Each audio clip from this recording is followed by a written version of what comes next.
GPT-4 va célébrer son premier anniversaire dans une dizaine de jours et depuis plusieurs mois, les modèles concurrents à GPT-4 arrivent enfin à l'égaler et à le dépasser. Jusqu'à aujourd'hui, on avait uniquement Gemini Ultra nettement au-dessus de GPT-4, mais impossible de le tester sans VPN et c'était minimum 20 $ par mois. Anthropic, une boîte fondée par des anciens d'OpenAI qui a récemment reçu un investissement de 4 milliards de dollars d'Amazon, annonce aujourd'hui 3 nouveaux modèles et le plus puissant des 3 modèles dépasse GPT-4 et Gemini Ultra. Donc on va review ensemble tous les détails autour de ces 3 nouveaux modèles et je vous donnerai en milieu de vidéo une astuce pour utiliser le modèle le plus puissant gratuitement. Donc en premier, on a Claude 3 Opus, catégorie GPT-4. C'est Claude 3 Opus qui dans la très grande majorité des tests dépasse GPT-4 et Gemini Ultra. On le voit juste ici avec ce comparatif. Ensuite, on a Claude 3 Sonnet, catégorie GPT 3.5. Vous pouvez accéder gratuitement à ce modèle via le site claude.ai, c'est un équivalent à ChatGPT. Et en dernier, on a Claude 3 IQ, le modèle le moins puissant des trois, mais qui reste bien au-dessus de GPT 3.5 et Gemini Pro, qu'on a actuellement sur Gemini. Du côté des prix, et vous allez voir, c'est là où ça devient très intéressant. Claude 3 Opus est 2 fois plus cher que GPT-4 Turbo, mais 2 fois moins cher que GPT-4 classique en entrée et légèrement plus cher en sortie. Claude 3 IQ, le plus petit modèle Claude 3, est 3 fois moins cher que GPT 3.5 en entrée et propose le même prix en sortie, pour encore une fois,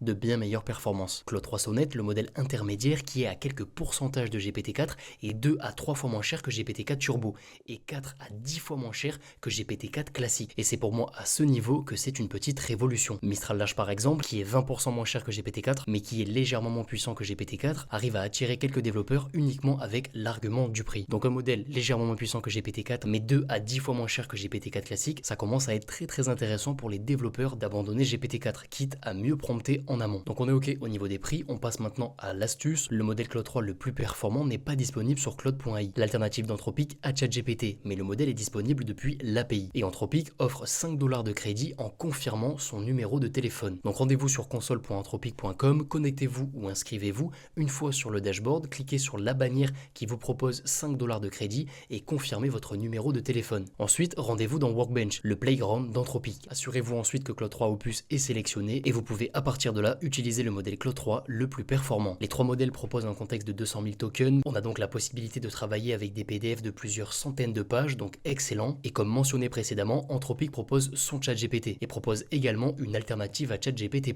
Nommée Claude Pro, elle n'est malheureusement pas disponible en France. Via Claude Pro, on aurait accès à Claude 3 Opus, mais étant donné qu'on peut y accéder depuis le Playground ou Workbench, l'offre Pro n'est pas très intéressante. Et la question qui se pose justement, est-ce que ça vaut le coup de prendre un VPN pour s'abonner à Claude Pro? De mon côté non, j'utilise les GPT de manière trop régulière pour abandonner ChatGPT+. Claude 3 est également multimodal, le modèle dépasserait GPT-4 Vision dans la majorité des tests, le modèle est également disponible sur Amazon Bedrock et Google Cloud Vertex AI. Les connaissances du modèle s'arrêteraient en 2022, mais Anthropic devrait rapidement update son modèle. Du côté des tests, on a une confirmation que le modèle intermédiaire Claude 3 Sonnet est quasi au même niveau que GPT-4. Via Claude 3, on a la possibilité de discuter en format ASCII et on aurait comme annoncé des raisonnements bien plus poussés. Et juste ici, vous avez une démo de Claude que je trouve assez impressionnante. Je vous mettrai le lien YouTube de la démo complète en description. Le modèle est en mesure de raisonner en se basant sur de multiples données et le modèle arrive à déduire les valeurs du graphique à partir d'une simple photo. GPT-4 Vision peut également le faire, mais c'est beaucoup moins précis. Mon retour après quelques tests, Claude 3 est bien moins frileux que Claude 2. L'ancien modèle d'Anthropic avait beaucoup trop de restrictions. Les réponses dans l'ensemble sont très intéressantes et je suis très curieux de voir le modèle sur Chatbot Arena. On devrait être sur une première position sans grande surprise. Je vous mets en description cette analyse que je trouve très intéressante. Il a comparé Claude 3 Opus et GPT-4 sur du code, GPT-5 et c'est le dernier point de cette vidéo. Gemini Ultra et Claude 3 nous permettent d'entrevoir ce que GPT-5 proposera. De bien meilleurs raisonnements, des tests qui devraient dépasser Claude 3, un contexte largement amélioré